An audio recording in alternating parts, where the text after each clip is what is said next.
मालूम है अगर रोकेंगे तो अगले दिन इनके पोस्टर चस्पा हो जाएंगे। इनको मालूम है अगर आज ये लोग कुछ करेंगे तो अगले दिन पोस्टर चस्पा होंगे, तीसरे दिन नोटिस वसूली की चली जाएगी और फिर उसके बाद 7 पीढ़ियां भरते भरते थक जाएंगी, लेकिन सरकारी वसूली ये लोग भर नहीं पाएंगे। इसलिए आज करता है। भाइयों बहनों, वर्तमान में कोरोना महामारी से हम सब जूझ रहे, पूरी दुनिया जूझ रही है। कोरोना में फ्री टेस्ट हुआ, फ्री में उपचार, फ्री में वैक्सीन। सबको वैक्सीन मिला कि नहीं मिला? कितने लोगों ने वैक्सीन लिया है? पीछे के लोग, पीछे वाले भी बताएं, वैक्सीन जिन लोगों ने लिया थोड़ा हाथ खड़ा करके बताएं मुझे। तो पूरा रामनगर ही वैक्सीन लगा दिया है, तो सबने ले लिया ना, अभिनंदन आपका। भाइयों बहनों, ये वैक्सीन कोरोना के खिलाफ देश की लड़ाई का प्रतीक है। वैक्सीन का किसी ने पैसा तो नहीं मांगा। अब सोचिए, सपा बसपा की सरकार होती, ये वैक्सीन बाजार में ब्लैक हो जाती, गरीब को नहीं मिलती। आज तो कोरोना की तीसरी वेव कब आई कब चली गई कोई पता नहीं। इतनी बड़ी बड़ी रैली हो रही है, कोरोना गायब, क्योंकि मोदी जी ने जो वैक्सीन भेजी वह वैक्सीन प्रभावी है और वैक्सीन ने हम सब की जान को बचाया है। जो लोग गुमराह करते थे, कहते थे मोदी वैक्सीन है नहीं लेंगे, भाजपा वैक्सीन है नहीं लेंगे, आज उनको बताने की आवश्यकता है कि अगर मोदी वैक्सीन और भाजपा वैक्सीन से जान बची है तो वोट भी यही जाएगा। बोलेंगे, घर घर जाएंगे, सबको बताएंगे। और भाइयों बहनों, डबल इंजन की सरकार है तो डबल डोज राशन की भी मिली होगी ना। राशन मिला है कि नहीं मिला है? मिला है। दाल, तेल, नमक सभी मिला है।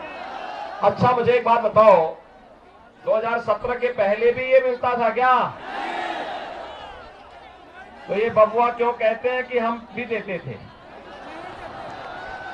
क्यों कह रहे हैं? ये सच था कि उनके समय में यही राशन समाजवादी पार्टी के माफिया और उनके गुर्गों के हाथों बेच दिया जाता था, गरीब को नहीं मिलता था। 2017 के पहले सपा की सरकार रही हो तो सपा के गुंडे और माफिया सारा राशन हजम कर जाते थे, गरीब को नहीं मिलता था। और भाइयों बहनों, बसपा की सरकार होती थी तो बहन जी के हाथी का पेट तो इतना बड़ा है कि पूरे प्रदेश का राशन ही उसमें समा जाए। और इसीलिए सरकार ने तय किया है, भाइयों बहनों, अभी तो ये झलक है, गरीब को राशन 2 महीने में 2 बार राशन दिया ही जा रहा है। हमने ये भी तय किया है 10 मार्च को सरकार बनने दीजिए, हर गरीब को होली और दीपावली के अवसर पर फ्री में रसोई गैस का सिलेंडर भी उपलब्ध करवाएंगे। हमने ये तय किया है हर कॉलेज जाने वाली मेधावी बेटी को फ्री में स्कूटी उपलब्ध करवाने का कार्य करेंगे।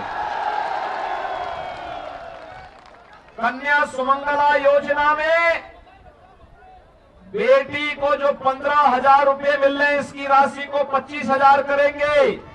और सामूहिक विवाह की योजना में गरीब कन्या की बेटी के लिए मुख्यमंत्री की ओर से कन्यादान के रूप में 1 लाख रुपया दिया जाएगा। और यही नहीं, हमारा युवा कैसे छूटेगा, उसको तो हम लोग और अच्छी सुविधा देने जा रहे हैं। फ्री में कोचिंग की व्यवस्था, 1 करोड़ युवाओं को टैबलेट और स्मार्टफोन बांट रहे हैं। आने वाले 5 साल में हर परिवार के एक व्यक्ति को नौकरी, रोजगार अथवा स्वतः रोजगार के साथ जोड़ने का कार्य करेंगे। 1 करोड़ युवा को टैबलेट स्मार्टफोन बंट रहा है। समाजवादी पार्टी ने शिकायत की है चुनाव आयोग से, और हमने भी ठान लिया है, अभी 1 करोड़ युवाओं को दे रहे हैं, अगले 5 साल में 2 करोड़ युवाओं को टैबलेट स्मार्टफोन फ्री में देंगे।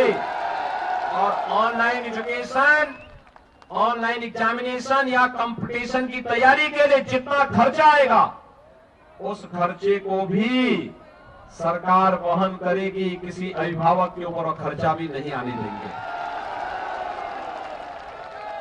वृद्धजनों की पेंशन को, विधवा महिलाओं की पेंशन को, दिव्यांग जनों की पेंशन को भी बढ़ाने का काम करेंगे। 1 करोड़ लोगों को वर्तमान में हम पेंशन दे रहे हैं, इसको भी बढ़ाने का काम करेंगे। और भाइयों बहनों, अपने अन्नदाता किसानों की पहली सरकार में फ्री में हम लोगों ने उनको सबके ऋण माफ किए थे। 5,45,000 किसानों को अकेले बाराबंकी जनपद में प्रधानमंत्री किसान सम्मान निधि में 6,000 रुपए सालाना मिल रहे हैं। और भाइयों बहनों, सरकार ने तय किया है कि अगले 5 वर्ष के दौरान अपने अन्नदाता किसानों को अब बिजली भी फ्री में उपलब्ध करवाने की तैयारी के लिए हम आगे बढ़ रहे हैं।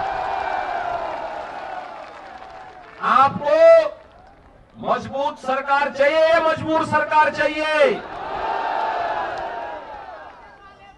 दंगा कराने वाली सरकार चाहिए, दंगा से मुक्त करने वाली सरकार चाहिए, भय पैदा करने वाली सरकार चाहिए, भय मुक्त वातावरण देने वाली सरकार चाहिए, गरीबों का शोषण करने वाली सरकार चाहिए, या गरीबों को शासन की योजना के साथ जोड़ करके लाभ देने वाली सरकार चाहिए? भारतीय जनता पार्टी गांवों के विकास के लिए, नौजवानों के रोजगार के लिए, अन्नदाता किसानों के उत्थान के लिए, महिलाओं की सुरक्षा के लिए पूरी प्रतिबद्धता के साथ कार्य करेगी। और इसके लिए एक मजबूत और दमदार सरकार चाहिए ना? लेकिन ये तब होगा जब रामनगर से शरद अवस्थी चुनाव जीत करके जाएंगे। चुनाव जिताएंगे।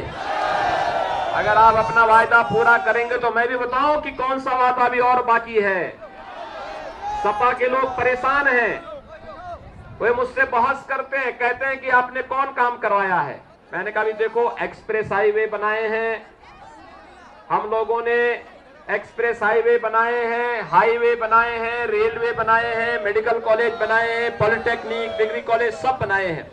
कहा पैसा कहां से आया है? मैंने कहा देखो, हमने एक नया यंत्र विकसित किया है। आप समझ गए होंगे ना? एक नया यंत्र हमने विकसित किया है, वह हाईवे और एक्सप्रेसवे भी बनाता है और माफिया और गुंडों के ऊपर चढ़ करके, रगड़ करके उनके घर से पैसा भी निकालता है। तो हमारा बुलडोजर दोनों काम करता है, दोनों काम होता है। एक्सप्रेस हाईवे भी बनेगा और माफिया और अपराधियों के ऊपर जब चढ़ेगा तो उनकी अवैध कमाई को फिर शासन के खाते में जमा करके उसको गरीब के लिए राशन की व्यवस्था, दवा की व्यवस्था, घर की व्यवस्था, शौचालय की व्यवस्था, बिजली की व्यवस्था, सबको बिजली फ्री में, बिजली सब करने का काम भी करेगा। समझ गए ना? अब सहमत हैं? तो मैं आश्वस्त होकर के जाऊं,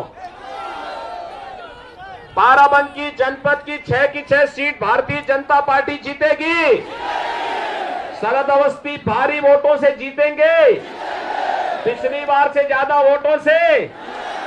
मैं पिछली बार आया था, आपने जो कहा हमने कर दिया।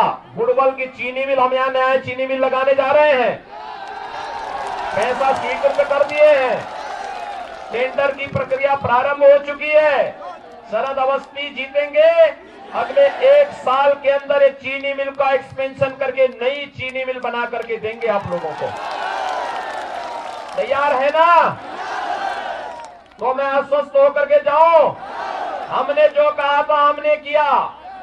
हमने कहा था ना कि अयोध्या में भगवान राम का मंदिर बनाएंगे, हो गया ना? तो रामनगर वासियों को बाकी क्या चाहिए? भगवान राम का मंदिर भी बन रहा है, गुड़वल की चीनी मिल भी बन रही है, सड़क, पुल, पलिया, गरीबों को राशन फ्री में, सारी सुविधाएं, पॉलिटेक्निक, डिग्री कॉलेज, जहां शरद ने कहा वहां वो काम हुए हैं। और भाइयों बहनों, मैं फिर यही कहने के लिए आया हूं, सरकार बनेगी तो माफिया को भी ठीक करेगी और साथ साथ आपकी आस्था का सम्मान करते हुए, 5 बेटियों की सुरक्षा प्रदान करते हुए गरीबों के घर तक खुशहाली लाने का काम भी करेगी। आप सब सहमत हैं?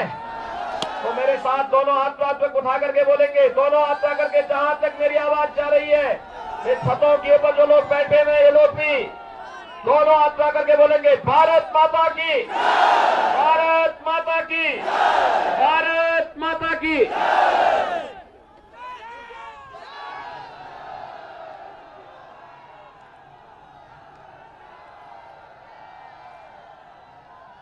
बहुत रिकॉर्ड लेके नहीं आया, सीधे सीधे चला जाऊँ, वो लेकर के आया हूँ। मैं मुख्यमंत्री जी का आभार प्रकट करना चाहूँगा कि 500 रुपये निराश्रित महिला माने विधवा पेंशन मिला करती थी।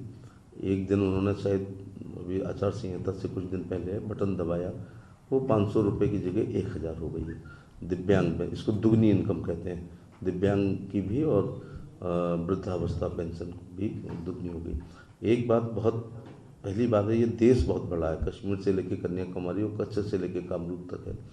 मैं ऊपर जिधर बैठा हूँ, अगर इतनी ज़मीन इस मेज के बराबर किसी भी देश के किसान के लैंड रिकॉर्ड्स, हम खतौनी उसको बोलते हैं, अगर खतौनी में नाम है तो फसल उसकी कुछ भी हो, लेकिन प्रधानमंत्री जो सम्मान निधि है, किसान सम्मान निधि की 10वीं किस्त उसके खाते में सीधे सीधे पहुंच रही होगी। तो 7 साल पहले मुझे लगता है प्रधानमंत्री ने एक योजना बनाई थी कि जनधन खाते खुलवाए थे 0 बैलेंस पर। उस पर पहला कमेंट आया था राहुल गांधी का कि 1-1 किलोमीटर लंबी लाइन आखिर प्रधानमंत्री क्यों लगवा रहे हैं जब उसमें 0 बैलेंस है। मेरा भी पहला ही बयान था दूसरे दिन कि पीछे से माल आने वाला है, क्योंकि आपके ही पिताजी बहुत भले आदमी थे। राजीव गांधी ने जो कहा था वो राजनीति के लिए एक PhD का विषय होगा कि वो दिल्ली से 1 रुपये भेजते हैं तो 15 पैसे आते हैं। इसका मतलब ये एक बड़ा ब्रह्म वाक्य है ब्यूरोक्रेसी के करप्शन का, तात्कालीन ब्यूरोक्रेसी का। इसका मतलब 85 पैसा चाहे वो पॉलिटिशियन के जेब में जाता था या ADO, BDO, CDO, DDO type के लोग जो होते हैं, जो रुपए गिन करके विधवा पेंशन देते थे, थूक लगा के नोट गिनते थे, तो एक नोट मारा भी जाता था। तो मैंने तब कहा था कि ये DBT मुझे लगता करने जा रहे हैं। 5 बार का MP होकर के ये DBT शब्द मैंने पहली बार सुना था, डायरेक्ट बेनिफिट ट्रांसफ़र।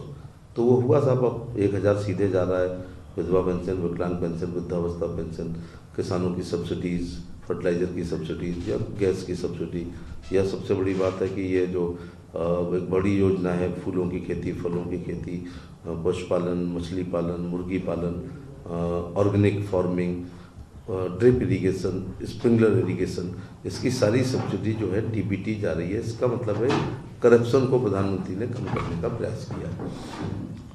खेत में शौच करती हुई महिला को या सड़क पर बैठी हुई महिला को मुझे लगता है हिंदुस्तान के हर प्रधानमंत्री ने देखा। और 52 में जब जवाहरलाल नेहरू 47 में बने और 52 में पहले चुनाव में गए होंगे, बहुत ज़्यादा हेलीकॉप्टर्स नहीं थे, तो उन्होंने खुद अपनी आंखों से देखा होगा। उस समय शौचालय कम थे तो और ज़्यादा महिलाओं को, माने हमारी दादी और नानी के ज़माने में और ज़्यादा महिलाओं को सड़क पे बैठे देखा होगा। फिर रोशनी वाली कार आने पर उनको उठते हुए भी देखा है, हम सब ने देखा, अगर आप गाँव के होंगे तो। वो शौचालय बनाने का प्रधानमंत्री ने काम किया। मैं 10 साल पुलिस में रहा हूँ। अगर बलात्कार की तहरीर आती थी तो मुझे उसका मजमून याद है कि अक्सर लोग लिखते थे कि हमारी पत्नी, बहन, माँ या भाभी जो भी है वो शौच के लिए गई तो बदमाशों ने बुरा काम किया। उसका कारण